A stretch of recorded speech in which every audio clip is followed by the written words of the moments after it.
Hello friends, मेरा नाम अभिषेक कुमार है। आपका स्वागत है मेरे इस यूट्यूब चैनल में, जिसमें हम पढ़ रहे हैं क्लास 10th के एनसीईआरटी मैथ्स। ठीक है, तो पिछली वीडियो में हमने चैप्टर 5 जो हमारा चल रहा था अरिथमेटिक प्रोग्रेशन एपी, ठीक है, उसका हमने 5.1 एक्सरसाइज जो थी वो कंप्लीट कर ली थी। ठीक है, एक्सरसाइज 5.1 हमने कंप्लीट कर ली थी। ठीक है, चैप्टर 5 हमारा क्या चल रहा है? Chapter 5 arithmetic progression, arithmetic progression. ठीक है, जिसको हम शॉर्ट में एपी क्या कहेंगे? एपी कहते हैं। ठीक है, तो हमारी 5.1 एक्सरसाइज जो थी वो कंप्लीट हो चुकी थी। ठीक है, 5.1 एक्सरसाइज कंप्लीट हो चुकी थी। आज हम स्टार्ट करेंगे एक्सरसाइज 5.2। ठीक है, एक्सरसाइज 5.2। ठीक है, तो 5.2 एक्सरसाइज शुरू करने से पहले, ठीक है, इसमें एक फॉर्मूला है। ठीक है, इसको हमें, ठीक है, नोट करना है। ठीक है, ये फॉर्मूला हमारा क्या है? nth term of AP. AP का nth टर्म निकालने के लिए एक फॉर्मूला हमें, ठीक है, एक फॉर्मूला हमें नोट करना है। ठीक है, उसको याद रखना है। ठीक है, अब एपी हम जानते हैं एपी क्या होती है, हमने पूरी एक्सरसाइज पढ़ ली है। ठीक है, मैंने एपी के बारे में पूरी डिटेल में, ठीक है, सब बताया। तो एपी आखिर होती क्या है? एक नंबरों की सीरीज होती है, एक नंबर की सीरीज होती है जिसमें हर दो नंबर के बीच में जो गैप होता है, जो डिफरेंस होता है, वो क्या होता है? बराबर होता है। ठीक है, सबसे पहला term A1, A2, A3, A4 and so on, ऐसे चलते रहेगा और लास्ट में कहीं पर जाके क्या आ जाएगा? AN। ठीक है, अगर ये एक फिक्स्ड नंबर की सीरीज है, क्या है? एक फिक्स्ड नंबर की सीरीज है, तो लास्ट में जाके क्या आ जाएगा? एक AN आ जाएगा, जहाँ पर ये रुक जाएगा। अभी N कुछ भी हो सकता है, 100 हो सकता है, 200 हो सकता है, 300 हो सकता है। ठीक है, जितने भी ये नंबर होंगे N उसके हिसाब से चेंज होते रहेगा। ठीक है, तो ये हमारी क्या है? एक एपी है। ये क्या है? एपी है। अगर ये एपी है तो इनके बीच का डिफरेंस ये कितना कहलाएगा? D, common difference. ये भी डी होगा, ये भी डी होगा, इनके बीच का डिफरेंस ये भी डी होगा। ठीक है, जितने भी जो हमारे सीरीज में ये नंबर आएंगे, उन दो नंबरों के बीच का जो डिफरेंस होगा वो हमेशा कितना होगा? डी, जिसको हम कहते हैं कॉमन डिफरेंस। क्या कहते हैं? Common difference. ठीक है, और कल हमने, ठीक है, कल मैंने एक चीज़ बताई थी। ठीक है, अगर हमें ए दिया हुआ, ए का मतलब फर्स्ट टर्म, ए हमें दिया है और डी हमें दिया है, फर्स्ट टर्म और कॉमन डिफरेंस अगर हमें दिया है तो हम एपी का कोई भी टर्म निकाल सकते हैं। उसके लिए मैंने दो मेथड बताई थी। उसके लिए क्या बताई थी? दो मेथड बताई थी। अब जो दूसरी मेथड है वो यहाँ काम आएगी। ठीक है, जो दूसरी मेथड थी वो कहाँ काम आएगी? यहाँ काम आएगी। आप इसको जरा ध्यान से देखिएगा। ठीक है, तो ए वन जो होता है वो ए के बराबर होता है। ए का मतलब है फर्स्ट टर्म। ए का मतलब क्या है? First term. मैं यहाँ पर लिख लेता हूँ, ए का मतलब है फर्स्ट टर्म और डी का मतलब है कॉमन डिफरेंस। डी का मतलब क्या है? Common difference. जो दो नंबरों के बीच का डिफरेंस होगा उसको कहेंगे कॉमन डिफरेंस। ठीक है, तो A1 तो है ए के बराबर ही होगा, A1 तो है ए के बराबर होगा। A2 इसके बराबर होगा। ये तो फर्स्ट टर्म में हम डी ऐड कर देंगे, फर्स्ट टर्म में डी को ऐड कर देंगे तो हमें मिल जाएगा क्या? A2। फर्स्ट टर्म में हमने डी को ऐड कर दिया तो हमें क्या मिल जाएगा? A2 मिल जाएगा। ठीक है, अब A3 थर्ड टर्म कैसे निकलेगा? थर्ड टर्म कैसे निकलेगा? ये फर्स्ट टर्म, क्योंकि हमें तो सिर्फ ये ए पता है। ठीक है, ए पता है और डी पता है। ठीक है, इन दोनों की मदद से ही हमें क्या निकालना है? सारे टर्म निकालने। ठीक है, तो फर्स्ट टर्म ए, ठीक है, ये क्या हमारे पास? ए है। ठीक है, हमें A3 निकालना है। क्या निकालना है? A3 निकालना है। ए में मैं एक बार डी ऐड करूंगा तो A2 आ जाएगा, एक और बार डी ऐड करूंगा तो A3 आ जाएगा। अगर मैंने ए में, ठीक है, इस ए में दो डी ऐड कर दिए, कितने डी? एक और दो डी मैंने ऐड कर दिए, दो बार डी को ऐड कर दिया तो मुझे क्या मिल जाएगा? A3 मिल जाएगा। ठीक है, तो इस ए में अगर मैं 2D ऐड कर लूँ तो मुझे क्या मिल जाएगा? A3 मिल जाएगा। कितना मिल जाएगा? A3। और इसी तरीके से A4 कैसे मिलेगा मुझे? अगर मैं ए में 1 2 3 3 डी को ऐड कर दूं, इस ए में मैं कितने डी को? 3 डी को ऐड कर दूं तो मुझे क्या मिल जाएगा? A4 मिल जाएगा। कितना मिल जाएगा? A4 मिल जाएगा। और इसी तरीके से अगर A5 चेक करें, A5 यहाँ पर होगा तो A5 के लिए मुझे कितने डी ऐड करने पड़ेंगे? 1 2 3, एक और आ जाएगा यहाँ पर 4। ठीक है, तो ए में मुझे अगर A5 निकालना है तो ए में 4D को ऐड करना पड़ेगा। कितना डी? 4D। ठीक है, 4D। तो आप अगर इसको पैटर्न समझ रहे हैं तो A2 में कितना डी मैंने ऐड किया था? 1D को ऐड किया था, सिर्फ 1D को ऐड किया था। A3 में कितने डी को ऐड किया? 2D को। A4 में कितने डी को ऐड किया? 3D को। ठीक है, A5 में 4 डी को ऐड किया, ठीक है। अगर इसी तरीके से मुझे ये टर्म निकालना है ए एन, क्या निकालना है, ए एन निकालना है, ए एन निकालना है। जैसे ए 5 में यहाँ पर 5 था, फिफ्थ टर्म था, फिफ्थ टर्म में कितने डी को ऐड किया, 4 डी को ऐड किया। वैसे nth टर्म में ए में कितना डी ऐड करेंगे, इससे एक कम, इससे एक कम, ठीक है। जैसे 5 में 4, 5 से एक कम 4, 4 से एक कम 3, 3 से एक कम 2, 2 से एक कम 1, ठीक है। यानी कि जो भी हमें टर्म निकालना होता है, जैसे फिफ्थ टर्म निकालना होता है, तो उससे एक कम नंबर हमें डी ऐड करना होता है, उस एक नंबर कम का डी हमें ऐड करना होता है। तो n से एक नंबर कम कितना हो जाएगा, n-1, कितना हो जाएगा, n-1, इतना डी मुझे ऐड करना पड़ेगा, इतना डी मुझे ऐड करना पड़ेगा, ठीक है। तो ये क्या बना, A N equal to A plus n-1 into D, ठीक है। तो ए एन यानी कि ए एन मैं इस तरीके से निकाल सकता हूँ, ठीक है। अब n कुछ भी हो सकता है, n कुछ भी हो सकता है, तो यही हमारा क्या कहलाता है, nth टर्म ऑफ एपी, ठीक है।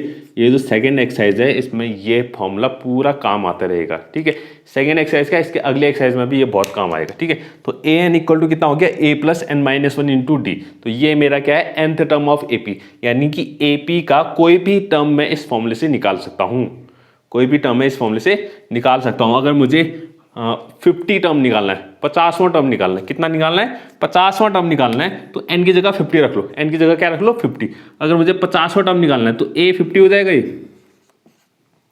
कितना हो जाएगा, a 50, a प्लस 50वां टर्म निकालना है, यानी n इक्वल टू 50 हो गया, तो 50 माइनस 1 49, तो 49 डी आ जाएगा, कितना आ जाएगा, 49 डी।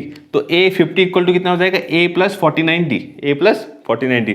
अगर मुझे a पता है और d पता है तो मैं आराम से a 50 निकाल सकता हूँ, ठीक है। तो ये है हमारे पास क्या, nth term of AP, AP का nth टर्म, ठीक है। इसको आप नोट कर लें, बहुत इंपॉर्टेंट है, ठीक है, एपी के लिए बहुत इंपॉर्टेंट है, ठीक है। अब बात करते हैं, ठीक है, थोड़ी और बात करते हैं इसमें कि इसमें क्वेश्चन किस तरीके के आएंगे, ठीक है, इसमें क्वेश्चन किस तरीके आएंगे, ठीक है। तो एक फॉर्मूला, ठीक है, या तो ये तो याद ही रखना, A N equal to A plus n-1 into D. ये तो है हमारे पास क्या, nth टर्म का फॉर्मूला, ठीक है, nth टर्म निकालने का फॉर्मूला, ठीक है। वैसे इसका इस्तेमाल अगर मुझे निकालना है, ठीक है, अगर आप समझ चुके हैं कि ये फॉर्मूला कैसे यूज़ होता है, ठीक है, तो आपको ये फॉर्मूला ज़्यादा, ठीक है, हर जगह यूज़ करने की जरूरत नहीं पड़ेगी, आप वैसे ही कोई भी टर्म आप निकाल सकते हैं, ठीक है। जैसे कि मुझे निकालना है, ठीक है, सपोज एग्जाम्पल में मैं ले लेता हूँ, A28 निकालना है, 28th टर्म निकालना है, ए पी का 28th टर्म निकालना है, तो सिंपल है, a प्लस कितना हो जाएगा, इससे एक कम 27d, ठीक है। तो जरूरी नहीं है कि इस फॉर्मूले में हम रखें फिर निकालें, ठीक है, वैसे ही खुद भी वैसे भी आ सकता है, ठीक है। अगर मुझे A198 निकालना है, 198th टर्म, एपी का 198th टर्म निकालना है, तो कितना हो जाएगा, a प्लस इससे एक कम 197d, ठीक है। तो कोई भी टर्म हमें एपी का निकालना है, तो यही फॉर्मूला यही यूज हो रहा है, लेकिन हम डायरेक्ट लिख दे रहे हैं, क्या कर रहे हैं, डायरेक्ट लिख दे रहे हैं, ठीक है, डायरेक्ट लिख दे रहे हैं। तो आप इसको ऐसे डायरेक्ट याद करें, ठीक है, बार बार हम फॉर्मूले में यूज नहीं करेंगे। इस फॉर्मूले का यूज कहाँ पर होगा, पहले वो ज़रा देखिए। एन का मतलब है nth टर्म, एन का मतलब है nth टर्म, एन का मतलब है nth टर्म, ए का मतलब है फर्स्ट टर्म, एपी का जो फर्स्ट टर्म होगा, एपी का फर्स्ट टर्म, एन का मतलब है number of terms, number of terms, यानी कि एपी में कितने नंबर टर्म्स है, सीरीज में कितने नंबर है, ठीक है। और डी का मतलब तो सब जानते हैं, कॉमन डिफरेंस, डी का मतलब क्या होता है, कॉमन डिफरेंस, कॉमन डिफरेंस, ठीक है।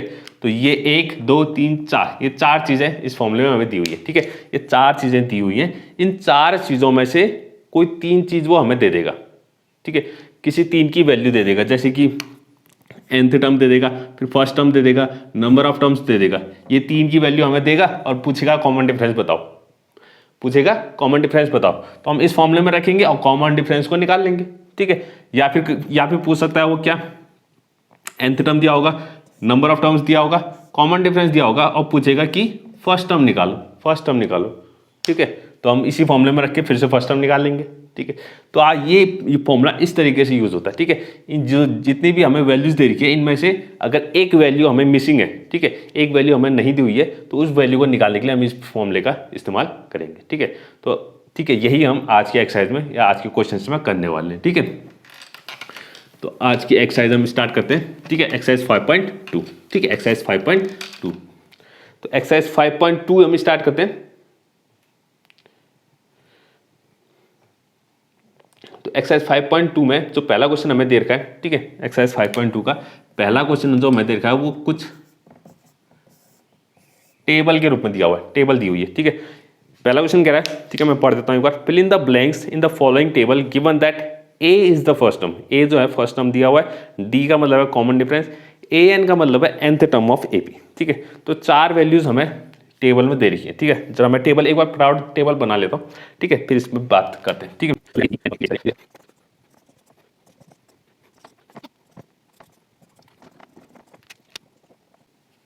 ओके, तो ये हमें टेबल दी हुई है। ठीक है, तो ये हमें इस तरीके की टेबल दे रखी है। ठीक है, ये सारी ए की वैल्यूज हैं, ये डी की वैल्यूज हैं, एन की वैल्यूज हैं और ये ए एन की वैल्यूज हैं। ठीक है, ये पहला पार्ट है, second, third, fourth, fifth, 5 part हमें दे रखे हैं, 5 क्वेश्चन इसमें दिए हुए हैं। ठीक है, तो मैंने अभी बात की थी। ठीक है, वो जो फॉर्मूला था हमारे पास nth टर्म का फॉर्मूला, उसमें कितनी वैल्यू होती है? 4 वैल्यू होती है। ए होता है, डी होता है, एन होता है और ए एन होता है। ठीक है, 4 वैल्यूज होती है।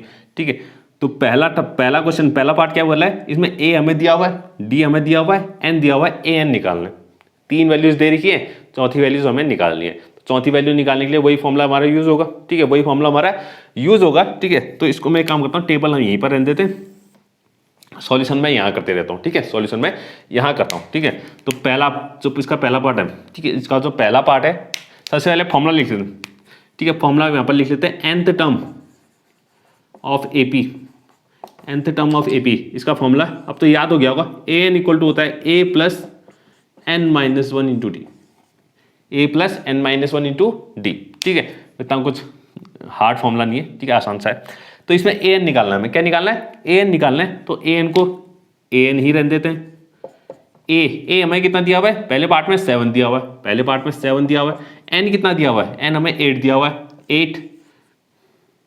8 माइनस 1 हो जाएगा, और इंटू डी, डी कितना दिया हुआ है? 3 दिया हुआ है, डी हमें 3 दिया हुआ है। तो इसको जरा सॉल्व करते हैं। तो 7 प्लस 8 माइनस 1 कितना?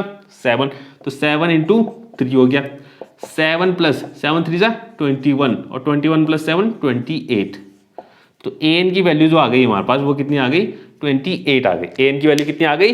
28।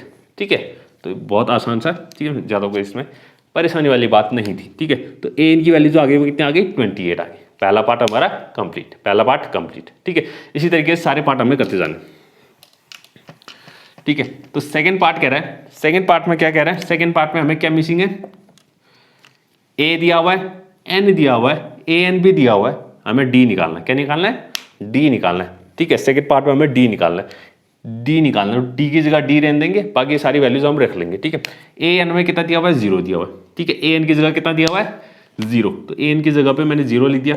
ए कितना दिया हुआ है? ए हमें -18, ए हमें दिया हुआ है -18, प्लस एन कितना दिया हुआ है? एन हमें 10 दिया हुआ है।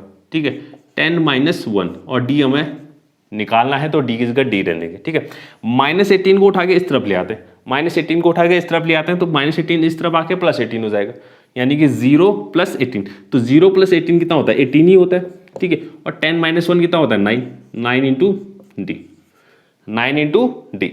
अब डी हमें निकालना है, तो 9 को इस तरफ भेजना पड़ेगा, तो 9 इस तरफ आएगा तो डिवाइड हो जाएगा। ठीक है, तो डी इक्वल हो जाएगा 18/9। तो 9 से 18 को कट कर देंगे, तो डी इक्वल टू कितना आ गया? 2 आ गया। ठीक है, ये भी सिंपल सा क्वेश्चन। ठीक है, डी इक्वल टू, डी की वैल्यू कितनी आ गई सेकंड पार्ट में? 2 आ गई। डी की वैल्यू कितनी आ गई? 2 आ चुकी है। ठीक है, अब आते हैं इसके थर्ड पार्ट में। ठीक है, थर्ड पार्ट में आते हैं। तो थर्ड पार्ट में भी यही फॉर्मूला हमारा यूज होगा। ठीक है, थर्ड पार्ट में हमें ए नहीं दिया हुआ है। ठीक है, ए नहीं दिया हुआ है, डी दे रखा है, एन दे रखा है और ए एन दिया हुआ है। ठीक है, सब कुछ दे रखा है, बस ए नहीं दिया हुआ है। ठीक है, हमें ए निकालना है। तो ए एन हमें दे रखा है, ए एन कितना दे रखा है? -5। ए एन की जगह लिखेंगे -5, ए एन की जगह हमने लिख दिया -5, और ए तो हमें निकालना है, तो ए की जगह ए रहने देते हैं। एन हमें कितना दिया हुआ है? 18 माइनस 1 हो जाएगा। कितना हो जाएगा? 18 माइनस 1। और डी कितना दिया हुआ है? डी हमें दिया हुआ है -3। डी की वैल्यू कितनी दे रखी है? -3। -3 को हमने ब्रैकेट में लिख लिया। ठीक है, नेगेटिव नंबर जब भी आते हैं उनको ब्रैकेट में लिखा करो। नेगेटिव नंबर हमेशा ब्रैकेट में लिखते हैं। ठीक है, इसको भी ब्रैकेट में लिख लेते हैं। ठीक है, वैसे इसके साथ कोई है नहीं यहाँ पर, तो फिर भी लिख लेता, ठीक है। तो a -5 हो गया, ठीक है, -5 हो गया, इसको यहीं पर रहने देते हैं -5 को, और a प्लस 18 - 1 कितना 17, तो 17 इंटू कितना आ जाएगा -3, 17 इंटू -3, 17 इंटू -3, तो ये हो जाएगा -5 is equal to a 17 into 3, 17 3 जा 51, ठीक है, और ये माइनस का है तो -51 आ जाएगा, कितना आ जाएगा -51। अब इस a हमें निकालना है तो -51 को उठा के इस तरफ भेजते हैं, तो -51 इस तरफ आके क्या हो जाएगा +51 हो जाएगा, कितना हो जाएगा +51, और -5 यहाँ पहले से ही है तो -5 हो जाएगा, तो a इक्वल टू आ जाएगा 51 - 5, 51 - 5 ये होता है हमारे पास 46, कितना होता है 46, तो हमारी a की वैल्यूज भी आ गई, a की वैल्यू आ गई, a की वैल्यू कितनी आई 46, तो थर्ड पार्ट भी हमारा कंप्लीट, थर्ड पार्ट भी कंप्लीट। अब आते हैं इसके फोर्थ पार्ट में, ठीक है, फोर्थ पार्ट जो है इसका वो निकालते हैं। फोर्थ पार्ट में क्या मिसिंग है, n मिसिंग है, फोर्थ पार्ट में क्या मिसिंग है, n मिसिंग है, a हमें दिया हुआ है, d हमें दिया हुआ है, an हमें दिया हुआ है, n जो है वो मिसिंग है, n हमें निकालना है, ठीक है, n हमें निकालना है। तो सबसे पहले an की वैल्यू रखते हैं, an इक्वल टू कितना देखा है 3.6, 3.6, an हमें कितना देखा है 3.6, और a हमें दे रखा है -18.9, -18.9, और n तो हमें निकालना है, तो n - 1 इसको ऐसे ही रहने देंगे, और d की वैल्यू हमें कितनी दे रखी है 2.5, कितना है 2.5, ओके। तो -18.9 इसको उठा के इस तरफ ले आते हैं, तो यहाँ आके प्लस हो जाएगा, तो ये आ जाएगा 3.6 प्लस 18.9 इज इक्वल टू, वहाँ बचा कितना n - 1 और साथ में 2.5, साथ में 2.5। अब 18.9 में 3.6 को अगर हम ऐड करें तो कितना आएगा, जरा ऐड करके देख लेते हैं, 9 + 6 कितना 15, कैरी 1 हो गई, कैरी 1 हो गई, और यहाँ पर पॉइंट भी आ जाएगा, ठीक है, कैरी 1 हो गई, तो यहाँ 1 आ गया, ये 4 बन गया, कितना बन गया 4 + 8 12, 12 का 2, कैरी 1 फिर से 1 बचा है सिर्फ, यहाँ पर 2 22.5, कितना आ गया 22.5, और ये आ जाएगा n - 1 2.5, n - 1 2.5। अब 2.5 यहाँ मल्टीप्लाई में, तो यहाँ जाके इसको डिवाइड में भेज देते हैं, और यहाँ बचेगा सिर्फ कितना n - 1, कितना बचेगा n - 1, तो ये आ गया 22.5 अपॉन 2.5। अब डेसिमल वाले जो डिवीजन होते हैं उसमें एक खास बात होती है, कि अगर डेसिमल के बाद के जो नंबर है वो दोनों में इक्वल है, डेसिमल के जो बाद के जो नंबर है, यहाँ भी एक डिजिट है, डेसिमल के बाद यहाँ भी एक डिजिट है, ठीक है, दोनों में डिजिट जो है बराबर है डेसिमल के बाद, तो हम इस पॉइंट को क्या इस डेसिमल को हटा सकते हैं, ठीक है, अगर डिजिट सेम है तब सिर्फ, ठीक है, तो ये हो जाएगा 225 अपॉन 25, कितना आ जाएगा 225 अपॉन 25। अब 25 कितने जा 225 होता है 9 जा, कितने जा 9 जा, तो n - 1 इक्वल टू कितना आ गया 9 आ गया, n - 1 इक्वल टू 9, तो n इक्वल टू हो जाएगा हमारे पास -1 उस तरफ गया, तो ये हो जाएगा 9 + 1 इज इक्वल टू 10, कितना आ गया 10, तो n की जो वैल्यू आ गई वो कितनी आ गई 10 आ गई, n की जो वैल्यू आ गई वो कितनी आ गई 10 आ गई, यानी कि इस वाली AP में जो फोर्थ वाली जो AP दे रही है इसमें नंबर ऑफ टर्म्स कितने हैं सिर्फ 10 है, ठीक है, 10 नंबर्स होंगे, सिर्फ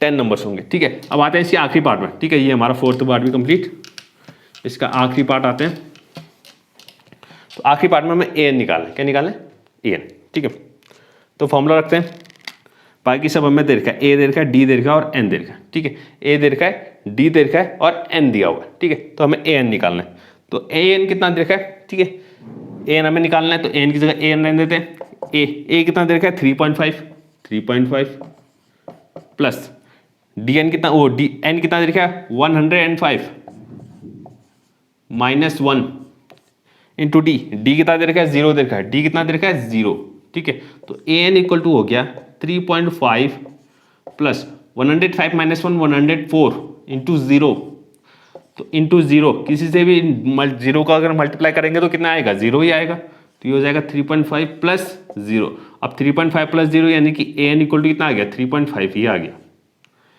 यानी कि an इक्वल टू कितना आ गया 3.5, यानी कि इसका जो nth टर्म है वो भी कितना है 3.5 ही है, 3.5 ही है। तो ये हमारी पूरी टेबल कंप्लीट हो गई है। ठीक है, इस टेबल से हमने ये सीखा कि इस फॉर्मूले का आखिर इस्तेमाल कैसे करना है। ठीक है, अलग अलग वैल्यूज जो हैं वो निकाली कैसे जा सकती है। ठीक है, इस टेबल से हमने ये सीखा, तो बहुत इंपॉर्टेंट है ये टेबल भी। ठीक है, इसको आप नोट कर लें। ठीक है, इसको आप नोट कर लें। ठीक है, आपने नोट कर लिया होगा। ठीक है, मैं इरेज करता हूँ। तो ये हमारा पहला क्वेश्चन यहाँ पर क्या होता है, कंप्लीट होता है। ठीक है, पहला क्वेश्चन यहाँ पर कंप्लीट होता है। ठीक है, इसका सेकंड क्वेश्चन भी कर लेते हैं। ठीक है, इसका सेकंड क्वेश्चन भी कर लेते हैं। सेकंड क्वेश्चन भी आसान ही है। ठीक है, मल्टीपल चॉइस है। ठीक है, ऑप्शंस वाले, तो ऑप्शंस वाले सेकंड में पूछ रहा है।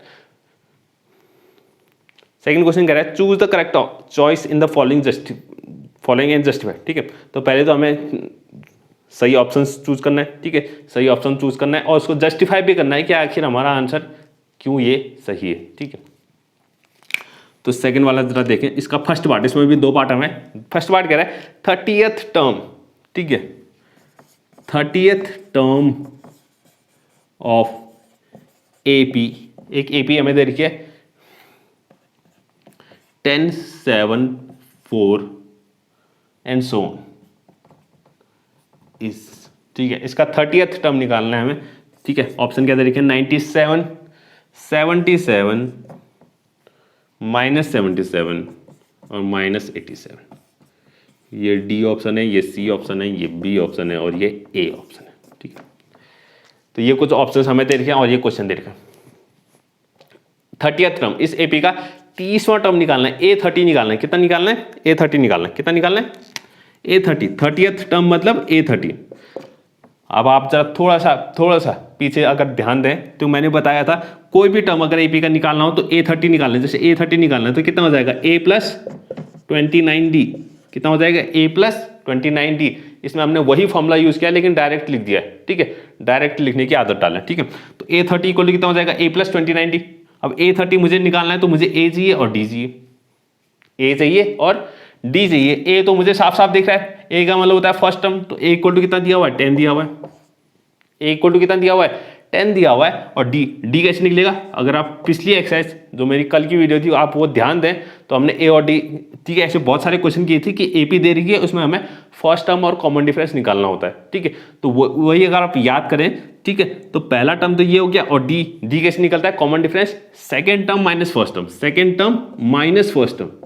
तो यानी कि 7 - 10, तो 7 - 10 कितना हो जाएगा, -3। तो D इक्वल कितना आ गया, -3। तो A भी मुझे मिल गया, D भी मुझे मिल गया। बस यहाँ पर रख देते हैं, A की जगह रख दूंगा मैं 10 + 29 इंटू D की जगह रख दूंगा -3। तो -3 को ब्रैकेट में लिख दिया, 10 + 29 × 3, 29 × 3 कितना होता है, सॉरी इसको ये माइनस में आएगा। ठीक है, क्योंकि ये माइनस में है तो ये माइनस में आएगा।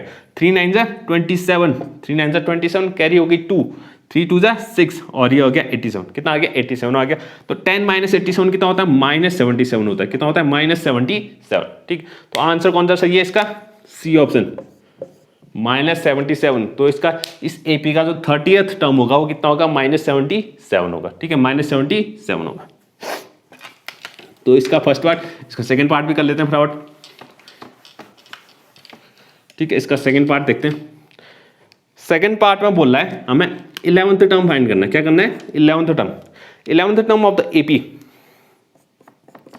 11th टर्म ऑफ एपी, एक एपी दे रखी है। ठीक है, एपी में लिख देता हूं -3 - 1/2। ठीक है, 2 एंड सो ऑन इज। इसका जो 11th टर्म होगा वो कितना होगा पूछ रहा है। तो ये ऑप्शन हमें दिया हुआ है, ए दिया हुआ है 28, बी दिया हुआ है 22, सी हमें दिया हुआ है कितना, -38 और डी हमें दिया हुआ है कितना, -48 1/2। ठीक है, -48 एंड 1/2। ठीक है, 11th टर्म निकालना है। तो 11th टर्म मतलब 11th टर्म का मतलब हुआ A11।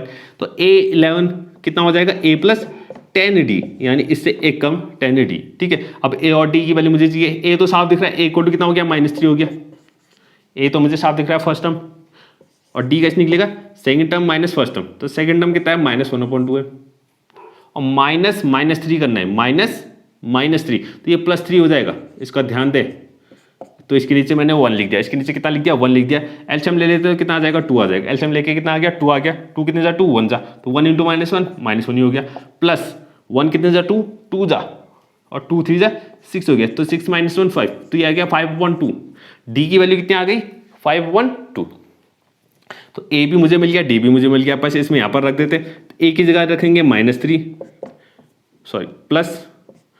+10 इंटू, और डी की जगह रखेंगे 512, डी की जगह 512, ठीक है। तो 2 से 10 कैंसिल हो गया 5 टाइम, 2 से 10 कैंसिल हो गया 5 टाइम्स, तो आ गया -3 प्लस 5 × 5 कितना 25, और 25 - 3 कितना आ गया 22। तो 22 हमारा ऑप्शन सही है, यानी बी ऑप्शन जो है वो एकदम करेक्ट है, ठीक है। तो एपी का हम कोई भी टर्म, ठीक है, निकाल सकते हैं, इसलिए हमारा फॉर्मूला, ठीक है, इसमें हमने एक फॉर्मूला भी पढ़ा जिसका नाम जो क्या था nth टर्म ऑफ एपी, ठीक है, nth टर्म ऑफ एपी, यानी एपी का कोई भी टर्म, यानी कि 11th टर्म या 100th टर्म, 200th टर्म, कुछ भी जो आप चाहो वो निकाल सकते हैं, ठीक है। एपी का कोई भी टर्म हम इस फॉर्मूले की मदद से निकाल सकते हैं। बस हमें दो चीज़ पता होनी चाहिए, ए और डी पता होना चाहिए। ए का मतलब है फर्स्ट टर्म, डी का मतलब है कॉमन डिफरेंस। ये दो चीज़ अगर हमें पता है तो हम एपी का कोई भी टर्म निकाल सकते हैं आराम से, ठीक है। अब बाकी हम इसके आगे, ठीक है, कल करेंगे, ठीक है, इसके आगे कल करेंगे, ठीक है, 3rd क्वेश्चन, ठीक है। आज के लिए बस इतना ही, ठीक है। अगर आपको आज की वीडियो पसंद आई है तो प्लीज़ लाइक करें, सब्सक्राइब करें, थैंक यू।